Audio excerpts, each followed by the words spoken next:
In this lesson, we're going to play around with different loops to get a sense of one of Ableton's most notable innovations, the session view. In the next video, we're going to do a thorough tour of Live's interface, but I want to get to making some music before continuing with overview stuff, and then moving on to writing our parts from scratch with MIDI.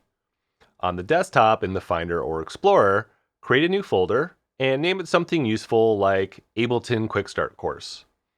Go to the pinned post in the discussions and download the follow-along project zip, ideally to the folder that we just created. Unzip it with a right-click or double-click, and you'll see a folder with some files in it.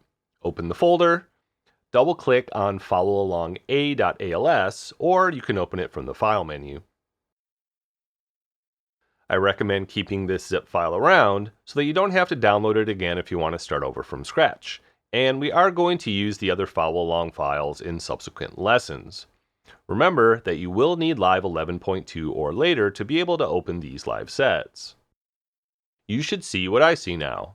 I created the set by adding various things to tracks via the browser, as seen at the end of the last lesson. We're going to look at how I created the various MIDI clips as we move through the course. Now, leave Live open and continue watching until it makes sense to pause, and then you can try some things out for yourself. Unlike most DAWs, Live has two different ways of working and two different workspaces. Ableton calls this the session view, what we're looking at now. Session view is non-linear, meaning that you can play different parts in any order at any time.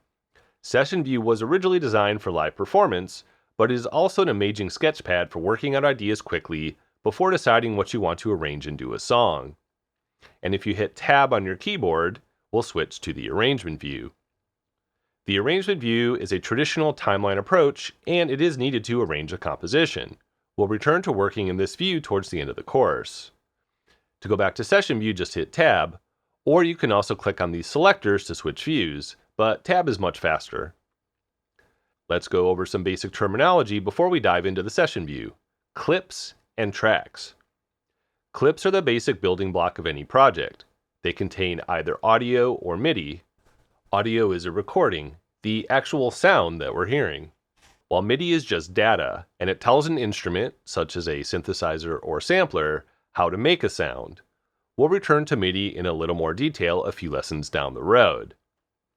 Now, tracks contain clips, and they can play back only one clip at a time, though you can have as many tracks as you want in Live Standard or Live Suite.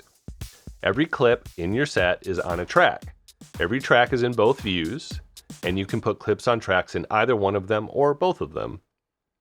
Think of session view and arrangement view as two different inputs to the tracks, not unlike a DJ mixer channel that can be switched between a turntable or CD player, but not both at the same time. Okay, so I'm going to launch a drum loop, and now another one. If I hit Tab, you can see that the arrangement view is empty. If I stop this clip and then look at the arrangement view again, we hear nothing, even though Live is playing. We hear nothing because we've not put any clips on the tracks in the arrangement view. Now don't worry, we will do that soon enough. To demo how it's the same track in both views, let's launch a clip again and press Tab. If I turn down this track and go back to the session view, you can see that the volume is the same in both views. We'll cover the mixer in more detail a few lessons from now. Okay, so full disclosure. At this point, I was totally confused the first time I used Live, and I think pretty much everybody is at this point. It's actually quite simple once it clicks, and it's one of those things that once you got it, and you don't forget it. So just hang in there. I promise it'll all make sense soon if it doesn't already. Alright, so this spreadsheet looking grid that we're looking at in the session view is comprised of clip slots. A slot is like its own mini sound player, with stop, play, and record built in. In the session view, a clip is either launched or it's not launched. Right now, only one clip is launched, as indicated by this launch button. If I stop playback by clicking here or pressing spacebar, you can see that the clip is still launched, even though it's not playing. If I hit spacebar again, it keeps going. Now, to actually stop a clip, just launch another one on the same track or press any square on the track, square meaning stop. or click on the Stop All Clips button over here on the master track. Now, we don't get into recording audio or MIDI in this course, but for now, just notice that if I arm this track, the empty slots change from stop to record, a square to a circle. Now, make sure not to accidentally arm a track so you don't accidentally record something that will cause confusion later. Let's play around with these clips. Now you can mix and match clips from different tracks to find some combinations that you like. Or you can move clips around if you want to hear them at the same time.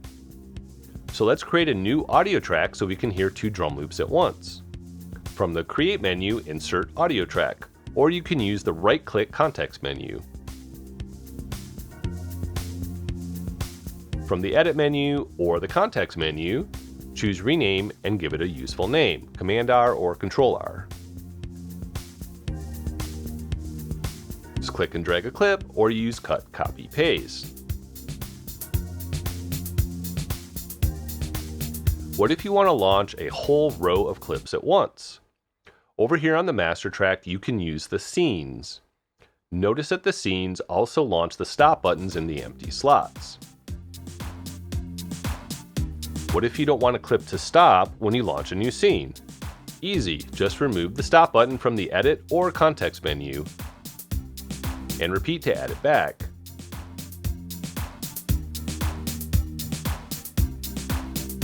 And if you want more scenes, you can create them from the Create menu or from the Context menu. Now, what if you like a combination of clips that you have going, but they're on different scenes? We're going to use Capture and Insert. Live will add a new scene below the currently selected one and copy all of the currently playing clips and keep them going. So let's rename our scene with Command-R and give it a useful color via the Context menu, and then we can drag it up here to the top. Okay, so one last thing before we wrap up and move on to going over the rest of the user interface. Have you noticed that when we launch and stop clips, it always happens on the beat? You can control this timing via the quantization menu. Here, Ableton means quantizing the starting and stopping of clips and other events, not MIDI quantizing, which is a different feature. It's a bad idea to set this to none, but let's hear what happens.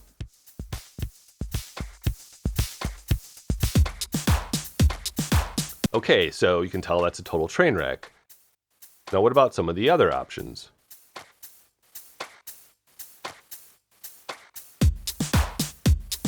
Okay, so that seems to be a little better. Now here's a fun trick. You can use the arrow keys on your keyboard and then hit Return to launch the play or stop in the selected clip slot. We'll see how you can give individual clips their own settings in Lesson 16. So just play around and have fun, but you'll also likely want to leave the global quantization set to 1 or 2 bars most of the time. So now just practice what we've covered here and just have fun playing around. If you like what you've done so far, make sure to save your live set from the File menu and put it in the folder we created at the beginning of this lesson. You'll soon learn how to capture your performance into the arrangement view so that you can export it out as a song.